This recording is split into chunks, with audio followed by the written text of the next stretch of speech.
है और प्रकाशित वाक्य अध्याय 8 पूरा हो गया और हम 9वें अध्याय में आए थे। उधर हम जानते हैं अभी हम वो जो 7 तुरहियों के संबंध में हम अपना जो पढ़ाई कर रहे थे। इसमें से 5वीं जो तुरही के बारे में हम पिछले क्लास में हम मनन किए थे। जो 9वें अध्याय का 1 से लेकर 12 तक वो जो तुरही के संबंध में जब वो तुरही फूकती है तब क्या क्या होने वाले हैं, क्या क्या हो रहे हैं, वो विषय के संबंध में भी हमने मनन किए थे। और इससे पहले एक बात याद रखना, जब वो जो 4वीं तुरही के बारे में जब देखा तो उस समय एक उकाब दिखाई दे रहे हैं। और ये जो उकाब कहते हैं कि देखो आने वाले कष्ट के संबंध में एक चेतावनी देते हैं, है ना। जो दुनिया के लोगों को हाय हाय हाय करके 3 शब्द बता रहे हैं, वो एक एक कठिनाई के बारे में बता रहे हैं। मतलब जो 4 तुरही जो फूकी और जो क्या है, 4 तुरही तो ऑलरेडी जो फूक रही है और उस पश्चात क्या है, कितना बाकी है, 5, 6 और 7, तो 3 तुरही बाकी है। तो ये 3 तुरही में कितना कितना कठिनाई आने वाले हैं उसके बारे में ये जो उकाब चेतावनी दे रहे थे। इसमें से जो पहला जो कठिनाई मतलब 5वीं तुरही, उकाब 3 कष्ट के बारे में बता रहे हैं, वो 5, 6 और 7वीं तुरही के संबंध में है। और पहला कष्ट 5वीं तुरही है। जब वो तुरही फूकी जाती है तब क्या होते हैं, एक तारा नीचे गिरते हैं। मैंने बोला था वो तारा क्या है, वो तारा एक दूध है करके मैंने बताया था। और इसका जो सबूत हमने देखा तो इसलिए मैं उधर जाना नहीं चाहूँगा। और एक अधा कुंड का कुंजी किसके पास है, ये जो दूध के पास है। और जब वो अथा कुंड जो मतलब एक बहुत गहरा जो कुंड है, जब वो कुंड खोला तो उसमें से बहुत सारे टिटियाँ निकली। और इसका जो रूप के संबंध में हमने देखा। और ये क्या है, वो लोगों को 5 महीने तक क्या है परेशान करने के लिए परमेश्वर आज्ञा दिया है। तो ये क्या है, 5 महीने तक इसको क्या है, लोगों को परेशान करते रहते हैं। तो क्या है इसका जो रूप के संबंध में भी हमने देखा कि क्या है वो जैसे क्या है, ये जो बिच्छू का जो टंग से मारते हैं वैसे जो दर्द होते हैं। पर क्या है, ये 5 महीने तक क्या बोलता है, लोग मृत्यु को ढूंढ रहे हैं पर मृत्यु नहीं मिल रहे हैं। 5 महीना इसके वजह से, ये जो टिटियों की वजह से इनको लोगों को मार खाना पड़ रहा है। और उस समय मैं ये जो अथा कुंड के बारे में मैं कुछ बातें बोला था, वो नरक नहीं है, नरक नहीं है। तो उसमें क्या है, अपवित्र आत्माएं रहते हैं। हमने क्या है लूका रचित सुसमाचार में से क्या है, लूका रचित सुसमाचार अध्याय 8 में प्रभु यीशु मसीह वो जो गरसेन्य देश में जाते हैं और उधर एक पागल व्यक्ति को मिलते हैं। और वो व्यक्ति का नाम क्या बोलते हैं, सेना बोलते हैं। सेना मतलब बहुत सारे भूत उनमें हैं। और प्रभु जब उनको चंगाई देते हैं, वो भूत क्या मांगते हैं कि हमें क्या है, अथाह कुंड में भेजना नहीं, अथाह कुंड में भेजना नहीं, ऐसा बोलते हैं। और ये क्या है, सूअरों का एक बहुत बड़ा झुंड उधर चराई करते थे, उसमें जाते हैं। और ये सूअर क्या करते हैं, सीधा समुद्र में जाके क्या है डूब के मर जाते हैं। ऐसा एक घटना हम उधर देखते हैं। तो बात ये है कि ये जो अथाह कुंड में यीशु मसीह के समय में, आपको पता होगा कि यीशु मसीह के समय में यीशु मसीह बहुत सारे लोगों से भूतों को निकाला है। तो ये भूत कहाँ रहते हैं, ये भूत क्या है, ये जो अथाह कुंड में रहते हैं। मैं ये जो बात बोलने का कारण ये है कि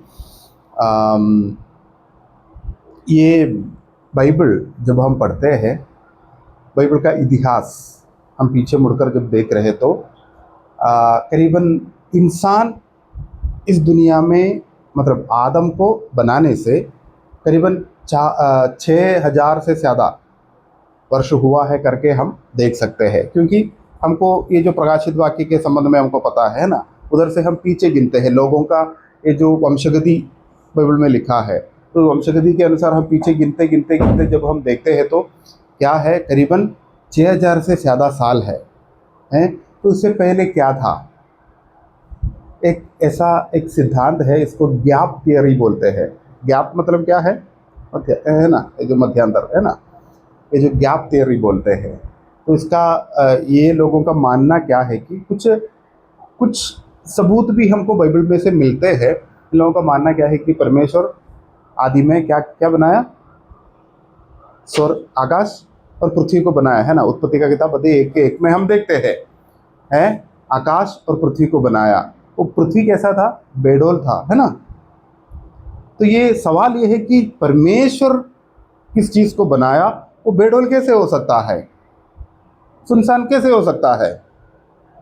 तो ये लोगों का मानना ये है कि इंसान को बनाने से पहले, मतलब आदम को बनाने से पहले दुनिया में और कुछ जीवियाँ रहते थे। मतलब उत्पत्ति का किताब 1 का 1 और 1 का 2, मतलब 2 से लेकर हम सृष्टि देखते हैं, दोनों के बीच में एक बहुत बड़ा गैप है करके बता रहे हैं कि शैतान को क्या बोलता है, नीचे गिराया था, है ना। शैतान और उसका दूतगण को नीचे गिराया था। तो ये जो अथाह कुंड में जो रहते हैं वो शैतान का दूतगण नहीं है, बल्कि उस समय में जो जीवियाँ रहते थे उस समय का क्या बोलता है, जीवियों को रखे हैं करके बता रहे हैं। तो इसका और एक कारण है, उत्पत्ति का किताब 1 का 28 पढ़ लीजिएगा। उत्पत्ति का किताब 1 का 28।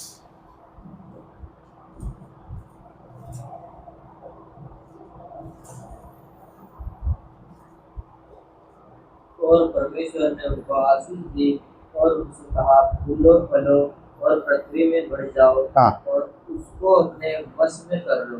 हाँ, भूलो फलो और पृथ्वी में भर जाओ, है ना, ऐसा बताया है।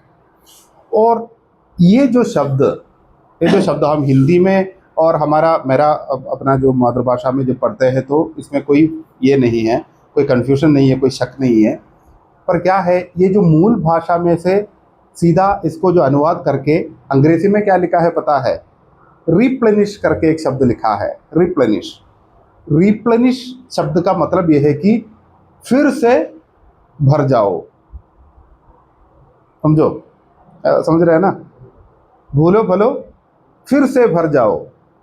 तो ये फिर कहाँ से आया, तो फिर बोलना है तो रिप्लेनिश मतलब फिर से भर जाओ, ऐसा बोलना है तो इससे पहले कुछ ना कुछ होना चाहिए, है ना। तो लोग ऐसे मानते हैं। और जब 6ठे अध्याय में जब आते हैं उधर नोहा का जल प्रलय के बारे में हम देखते हैं, है ना। ये जल प्रलय के बाद अध्याय 8 का 17 पढ़ लीजिएगा। अध्याय 8 का 17, उत्पत्ति का किताब 8 का 17। क्या पक्षी, क्या पशु, क्या सब पानी के रेंगने वाले जंतु जो पृथ्वी पर रहते हैं, हाँ, जितने शरीरधारी जीवन जंतु के संग है, उन सब को अपने साथ ले आ। पृथ्वी पर उनसे बहुत बच्चे उत्पन्न हो और वे भूले भले और पृथ्वी पर फैल जाओ। हाँ, भूले भले और पृथ्वी पर फैल जाओ। इधर क्या है, इधर ऐसा नहीं बोला है कि फिर से भर जाओ। तो अगर इधर बोलना चाहिए जरूरी क्या है ना, क्योंकि उस समय क्या है, भूमि में जितने लोग हैं सब लोग मर गया, सारे जीव जंतु मर गया है। और क्या है, वो जल प्रलय खत्म हो गया। एक अभी दुनिया में कितने लोग हैं, बस जो नोह और उनके पत्नी और 3 बच्चे, उनके पत्नियां, है ना, 8 लोग ही है, ज़्यादा नहीं है ना। और कुछ जीव जंतु है, तो बाकी सब मर गया। तो क्या होना चाहिए, अगर प्रभु बोल रहे तो क्या है, ऐसा बोलना चाहिए कि फिर से भर जाओ। और इधर नहीं बोला है, इधर नहीं बोला है। पर उत्पत्ति का किताब अध्याय 1 में खोला भी है, फिर से भर जाओ। तो इसका मतलब क्या है? तो लोग समझते हैं कि क्या है, ये शैतान को, क्या है, इंसान को सब बनाने से पहले शैतान को डाला है ना, तो ये पूरा दुनिया क्या बोलता है, बेडोल ऐसा हो गया, ऐसा करके बता रहे। तो इससे पहले कुछ जीव जंतु इस दुनिया में थे, क्योंकि अभी भी शायद जब हम देखते हैं तो क्या है, कुछ जीव जंतु का क्या बोलता है, हड्डी वड्डी सब क्या बोलता है मिलते हैं। दिनोसर सुना है ना, दिनोसर, वो क्या है, बहुत एक डायनासोर है ना, वो क्या है, ऐसा जीव जंतु पहले ज़माने में थे करके बता रहे हैं ना। हाँ, तो क्या है, इसका कुछ क्या बोलता है, हड्डी वड्डी सब मिले हैं। तो हमारे ये जो ज़माने में हम ये चीज़ों को नहीं देखते हैं, है ना, तो ये सब क्या बोलते हैं उस ज़माने में रहते थे करके समझ रहे हैं कि क्या है। अभी ऐसा है तो क्या है, ये इनका जो हड्डी वड्डी सब निकाल के ये लोग क्या बोलता है, शास्त्र इसका क्या बोलता है, इसका क्या बोलता है, टेस्टिंग सब करके देख रहे हैं, तो बता रहे कि क्या बोलता है, ये जो 5 लाख साल पहले का है, ये है वो है करके बता रहे है ना। सच हो सकता है, सच हो सकता है, पर इसको जो भी हो, हमारा उद्धार के साथ कोई लेना देना नहीं है। क्योंकि जब आदम को परमेश्वर ने बनाया, तब से लेकर परमेश्वर जो पीढ़ी बना रहे हैं, और उन लोगों का पाप के वजह से ये सब बातें हो रहे हैं, और इसको प्रभु ने क्या है, एक समाधान लाया है। यीशु मसीह आया, हमारे लिए मरा, है ना, उद्धार का रास्ता खोला, और उसके पहले क्या था वो हमारा, इसमें हमारा कुछ लेना देना नहीं है। वो प्रभु को इसका अलग क्या है, अलग जो क्या बोलता है योजना होता, हम क्या करता, इसमें हमारा कोई लेना देना नहीं है। ओके, तो ये सही भी हो सकता है, पर इसमें और एक प्रॉब्लम भी है, ये शास्त्र हमेशा सही नहीं होता, शास्त्र हमेशा सही नहीं होता। ऐसे बता रहे कि क्या बोलता है, ये जो हड्डी वड्डी सब नीचे से निकालते हैं ना, ये सालों पुराने का है, ये पुराना है, ये है वो है, 5 लाख 10 लाख साल पुराना है, ऐसा करके बता रहे हैं ना, इसमें गलतियां हो सकता है। ये क्या है, 100% सही नहीं है। क्योंकि बहुत समय जब ये सब चीज़ें पानी में रहते हैं ना, जब पानी में रहते हैं, इसका साल जब गिनते हैं, गलतियां होते हैं, गलतियां होते हैं। ऐसा क्या बोलता है, ये शास्त्र ही वही बोलते हैं। तो हमको क्या बोलता है, एक नूह के समय में एक बहुत बड़ा जल प्रलय हुआ था, तो जल प्रलय के समय में क्या बोलता है, ये सब सत्यानाश हो गया, सब पानी में डूब गया था, है ना, पानी में बहुत समय क्या बोलता है ये रहा था। तो इसलिए क्या बोलता है, ये 5 लाख सालों का, नहीं तो 1 लाख 2 लाख 4 लाख जो सालों का जो गिनती जो बोल रहे हैं, वो गलत भी हो सकता है ना। तो इसमें कोई ठिकाना तो नहीं है, हो भी सकता है, हमको नहीं पता है। हमको क्या है, उत्पत्ति से लेकर इधर देखने का बस इतना है, हम अपना जीवन के बारे में देखने का, उसके पीछे और क्या है परमेश्वर का। अभी क्या है, यीशु मसीह आएगा, हमें लेके जाएगा, उस पश्चात परमेश्वर क्या है, पृथ्वी में दूसरा कोई लोगों को बनाएगा, हमको क्या पता। ये सब प्रभु का कार्य है।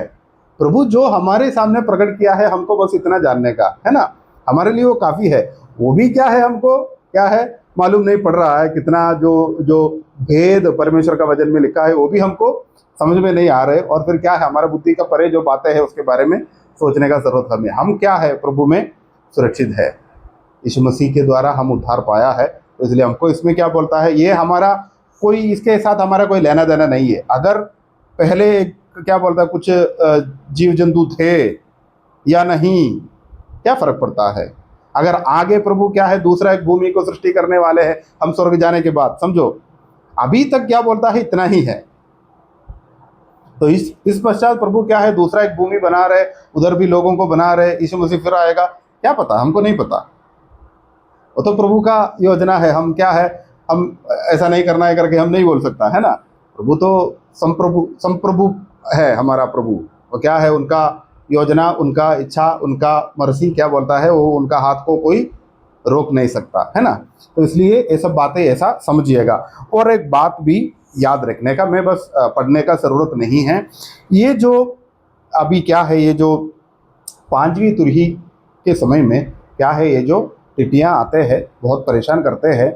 इसके संबंध में जब हम देख रहे हैं तो जोएल का किताब, योएल नबी का किताब अध्याय 2 में हम ये सब विषय के बारे में देख रहे हैं।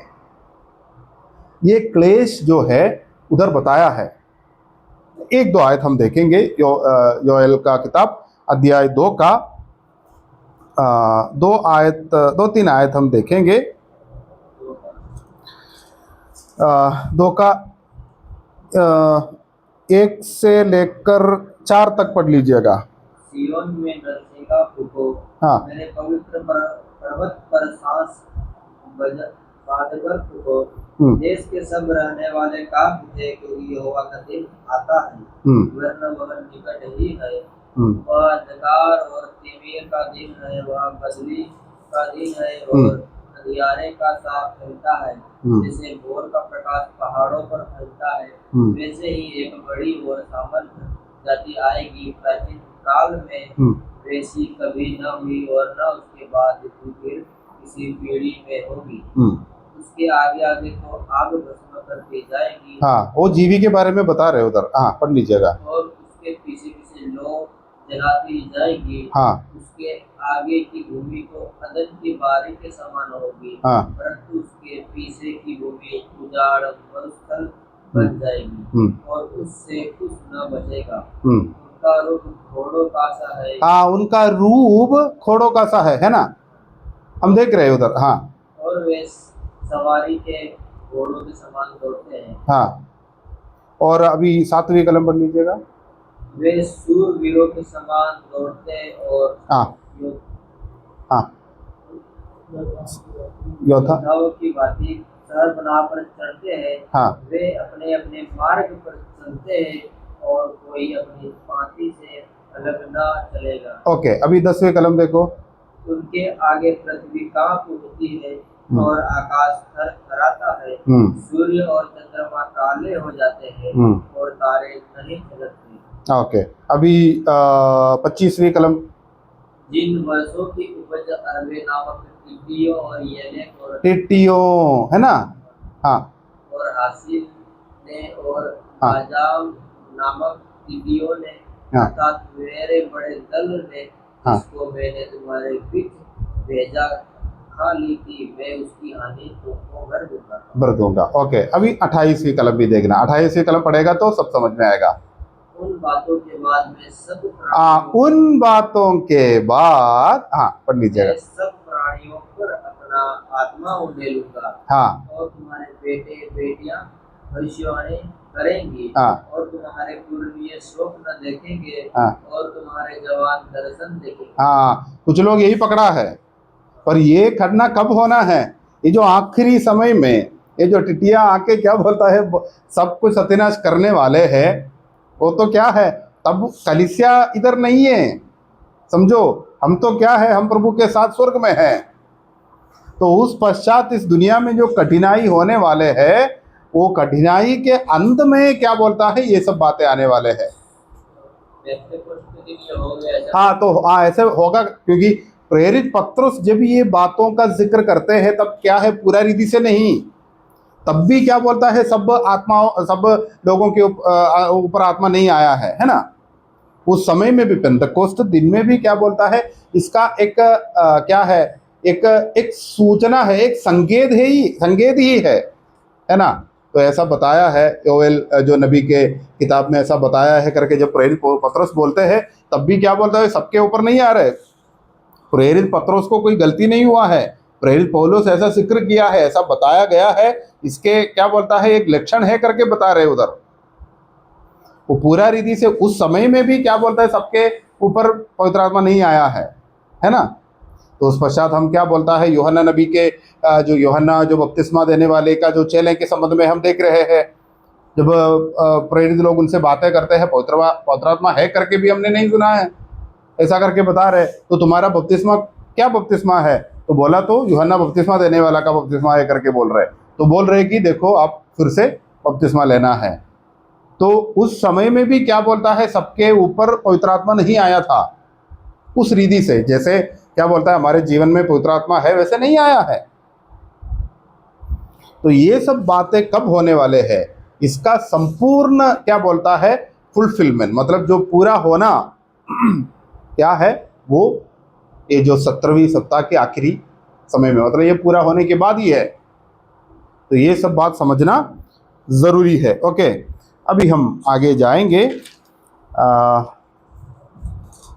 अभी हम जो छठे वो जो तुरही के संबंध में हम देखेंगे, प्रकाशित वाक्य अध्याय 9 का 13 से लेकर 21 तक। प्रकाशित वाक्य अध्याय 9 का 13 से लेकर 21 तक पढ़ लीजिएगा। छठवें स्वर्गदूत ने तुरही फूंकी तो सोने की वेदी जो परमेश्वर के सामने है, हाँ। उसके सिंहों में से मैंने ऐसा शब्द सुना, मानो और छठवें स्वर्गदूत से जिसके पास तुरही थी कह रहा है, उन 4 स्वर्गदूतों को जो बड़ी नदी फुरात के पास बंधे हुए हैं खोल दे।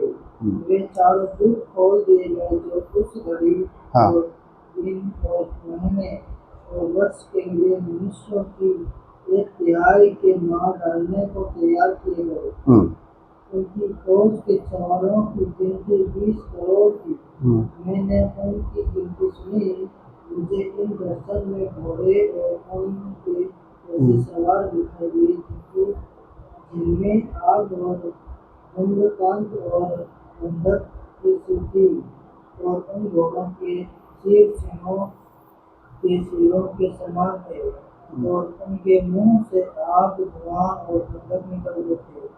इन तीनों महामारियों अर्थात आग और धुएं और गंधक से जो उनके मुंह से निकल रहे थे, मनुष्यों की 1/3 मार डाली गई, क्योंकि उन घोड़ों की सामर्थ उनके मुंह और उनकी पूंछों में थी, इसलिए कि उनकी पूंछें सांपों जैसी थी और उन पूंछों के चीर भी थे, और उन्हीं से वे पीड़ा पहुंचाते थे। बाकी मनुष्यों ने जो उन मड़ियों से न मरे थे, अपने हाथों के कामों से मन न फिराया कि दुष्ट आत्माओं की और सोने और चांदी और पीतल और पत्थर और काठ और मूर्तियों की पूजा न करे, जो न देख न सुन न चल सकती है, और जो खून और गुनाह और विचार और चोरी होने की थी, उनसे मन न फिराया। ओके, तो इधर क्या है, इधर वो जो दूसरा क्लेश है ना, जैसे वो कब बोला, पहला क्लेश हमने देखा वो टिड्डियों की वजह से हो रहा है। देखो ये सब कोई आम बात नहीं है।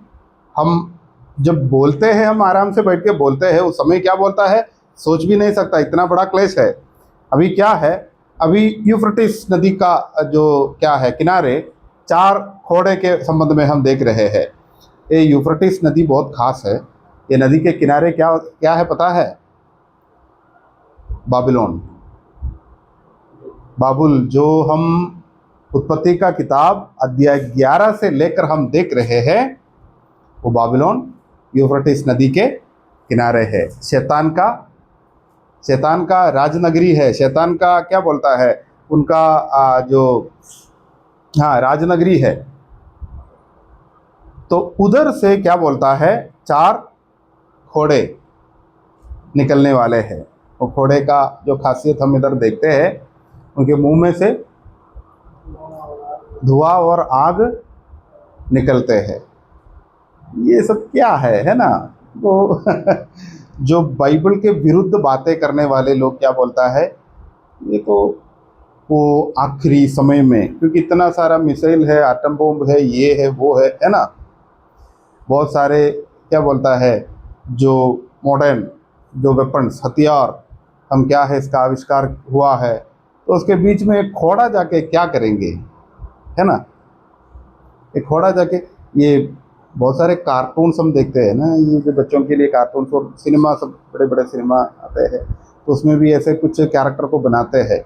ये सब क्या बोलता है, ऐसे हमारे किताबों से क्या बोलता है निकाल के बनाते हैं। ये सब जो भी हो, जो बाइबल विद्यार्थी के संबंध में, बाइबल जो शिक्षा करने वाले के संबंध में क्या है, ये कोई बड़ा बात तो नहीं है, क्योंकि बाइबल में इस विषय के संबंध में हम कई बार इस विषय के संबंध में हम पढ़ते हैं।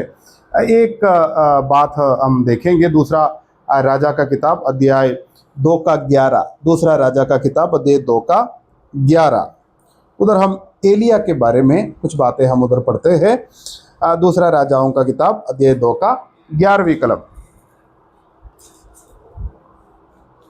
वे चलते चलते बातें कर रहे थे हाँ, कि अचानक एक अग्निमय रथ, हाँ, और अग्निमय घोड़ों ने अग्निमय घोड़ों ने, हाँ, जो अलग अलग अलग किया और एलिया बवंडर में होकर स्वर्ग पर चढ़ गया। हाँ, एलिया भवंडर में होकर स्वर्ग पर चढ़ गया। उधर अग्निमय रथ हम देखते हैं, है ना, अग्निमय घोड़े हम देखते हैं। मतलब एलिया हमको पता है कि मृत्यु नहीं देखा है ना। एलिशा और एलिया जा रहे थे, उस समय क्या बोलता है, हम ये सब देखते हैं, है ना। एलिया को परमेश्वर लेके जा रहे हैं, है ना।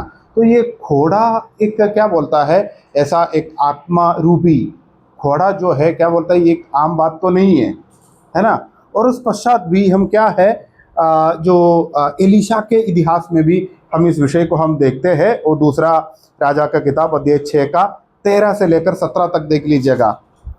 दूसरा राजाओं का किताब अध्याय 6 का 13 से लेकर 17 तक। राजा ने कहा, जाकर देखो कि वह कहाँ है, तब मैं भेजकर उसे पकड़वा, हाँ, इधर क्या है, एलिशा को पकड़ने आ रहे हैं। ओके, पकड़वा मंगाऊंगा।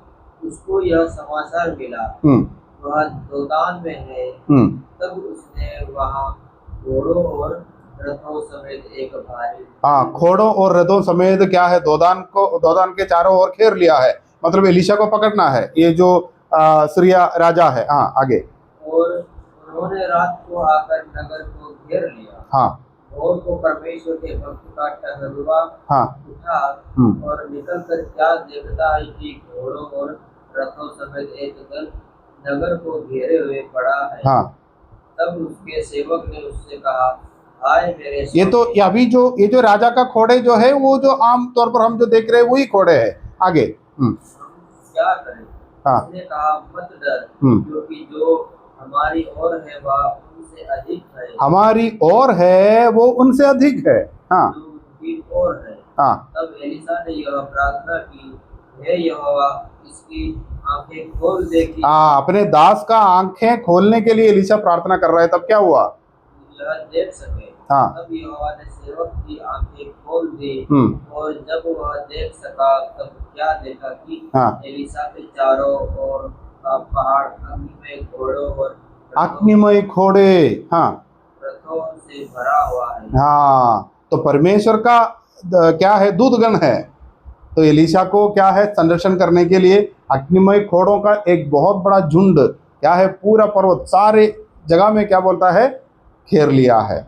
तो क्या बोलता है, दुश्मन तो आया है घोड़ों समेत, तो क्या है इस दुनिया का, ये क्या बोलता है, आमतौर पर जो हम देख रहे हैं वही आम घोड़े क्या है, ये जो नगर के चारों ओर है। पर क्या है, हजारों घोड़े परमेश्वर के अग्निमय घोड़े क्या है, उधर खड़े हैं। तो क्या है, ये एक क्या है, कहानी नहीं है, ये कोई वहम नहीं है। क्या है, ये सब बातें आखिरी समय में होने वाले हैं। और उस पश्चात हम प्रकाशित वाक्य अध्याय 19 में जो बातें हैं, उधर प्रभु यीशु मसीह भी क्या बोलता है, घोड़े समेत आ रहे हैं। तो ये क्या है, घोड़े के बारे में, असल ये जानवरों के बारे में क्यों लिखा है, ये सब क्या होगा क्या असली में, तो ये सब विश्वास कैसे करेंगे, ऐसा करके लोग पूछते हैं। पर क्या है, बाइबल में ये सब नया नहीं है, ये सब क्या है, बताया गया है। ये सब परमेश्वर का काम है, परमेश्वर का इच्छा है, परमेश्वर का योजना पूरा हो रहे हैं।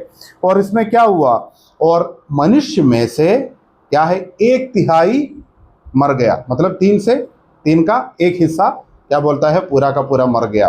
तो घोड़े के मुंह से क्या बोलता है, आग निकलते हैं। और क्या है, पूंछ कैसे है, अजगर जैसा है। और इसमें क्या बोलते हैं, एक क्या बोलता है, टसते भी है। तो ऐसे क्या है, पूरे दुनिया में जो जितने लोग हैं उसमें से क्या बोलता है, 1/3 मर गया करके हम उधर देखते हैं। तो फिर उस पश्चात खास आयत हम देखते हैं, प्रकाशित वाक्य अध्याय 9 का 20 और 21 पढ़ लीजिएगा। प्रकाशित वाक्य अध्याय 9 का 20 और 21 पढ़ लीजिएगा।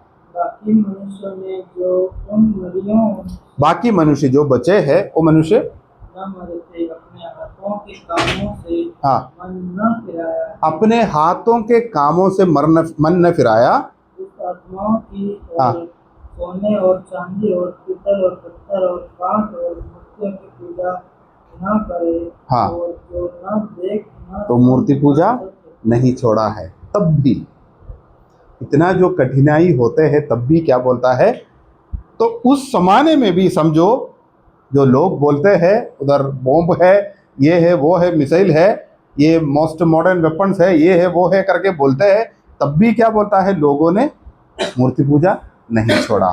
इसका और एक मतलब हो सकता है कि हम बहुत सारे आजकल बहुत सारे हम क्या बोलते हैं, नास्तिक लोगों को देखते हैं, है ना। कोई भगवान, कोई ईश्वर नहीं है, ये दुनिया जो है पहले से है, अभी भी है, इसने कोई बनाया नहीं है, ऐसा है वैसा है करके ये लोग बता रहे हैं, है ना। पर उस समय में भी कुछ लोग जो हमारा इसका क्या बोलता है, प्रतिक्रिया क्या है, कि हमारा जवाब क्या है, कि हम क्या है, साइंस को हमेशा, मतलब शास्त्र को हमेशा तिरस्कार नहीं करते हैं, क्योंकि हम सब साइंस को हम भरोसा रखते हैं, ना। हम स्कूल में पढ़ते हैं, हम जब हम जो क्या बोलता है, जब सर दर्द हो जाते हैं हम क्या खाते हैं, गोली, क्योंकि ये गोली खाया तो क्या बोलता है, हमारा सर दर्द कम हो जाएगा, नहीं तो हमारा ताव क्या बोलता है उतर जाएगा, ये सब हमको पता है ना। शास्त्र है, शास्त्र ने ये सबका आविष्कार किया है ना। तो शास्त्र हम तिरस्कार नहीं करते। पर एक समय में क्या है, ये जो आज का नास्तिक लोग शास्त्र पर भरोसा रखते हैं, है ना, वो विश्वास में नहीं बल्कि ज्ञान में क्या है, भरोसा रखते हैं। पर क्या है, उस समय में ये सब बातें देखते देखते लोग क्या बोलता है, ऐसा बोलेगा कि जैसे हम सोचते हैं वैसा नहीं है, परमेश्वर है।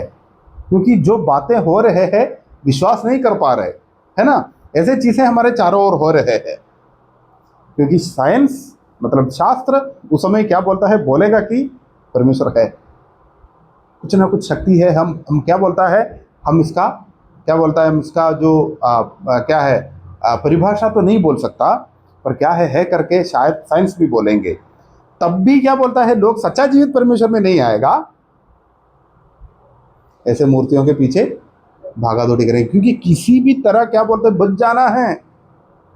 पहले जो पांचवी कष्ट के संबंध में देखा तो हमने क्या देखा, लोग मृत्यु के लिए दौड़ रहे हैं पर मृत्यु नहीं मिल रहा है।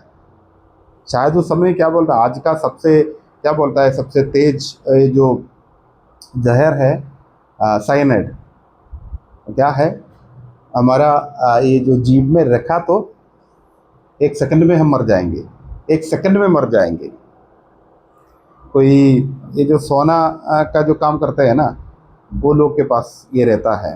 तो किसी ने जब खुदकुशी करने का जो प्लान किया तो इन्होंने क्या किया, ये खा के मरने का प्लानिंग किया।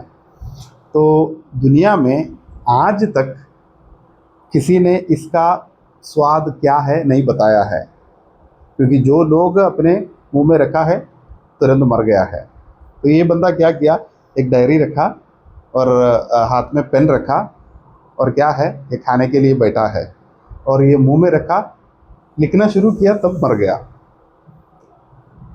क्योंकि वो भी नहीं लिख पाया, इतना तेज है, समझो। तो मैं क्या बोल रहा था कि उस 5 महीने में जो टिड्डियों से क्या बोलता है लोगों को क्लेश आता है, शायद ये खाया तो भी क्या बोलते हैं लोग नहीं मरेंगे।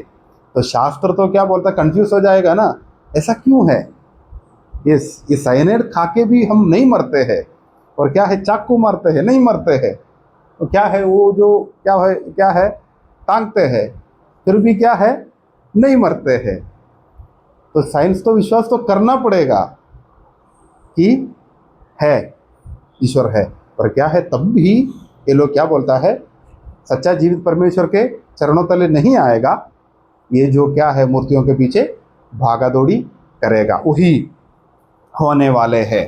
अभी आगे जब हम देख रहे तो ये जो छठे क्लेश के बाद, मतलब जो छठे तुरही जब फूकती है, उस पश्चात जो 7वीं तुरही के बीच में फिर भी हम एक गैप देखते हैं। जैसे हमने क्या है, जो छठे मुहर के बाद 7वीं मुहर के बीच में, दोनों के बीच में एक गैप हमने देखा, वैसा एक गैप, एक मध्यांतर इधर भी है, इधर भी है। तो वो गैप के संबंध में हमको देखना है। प्रभु अनुमति दे रहे हैं तो अगले क्लास में हम देखेंगे। ओके, आज के लिए बस इतना ही। वो जो पांचवी तुरही मतलब पहला क्लेश और छठे तुरही मतलब दूसरा क्लेश हमने अभी देखा। और इसके अभी क्या है, सातवीं तुरही से पहले एक मध्यांतर है, एक गैप है, कुछ बातें उधर हो रहे हैं, उसके बारे में प्रभु अनुमति दे रहे हैं तो हम अगले क्लास में देखेंगे। अगले क्लास थोड़ा कड़क रहेगा, फिर भी क्या बोलते हैं बहुत इंटरेस्टिंग है। प्रभु अनुमति दे रहे हैं तो अगले क्लास में हम देखेंगे। अभी हम प्रार्थना करेंगे।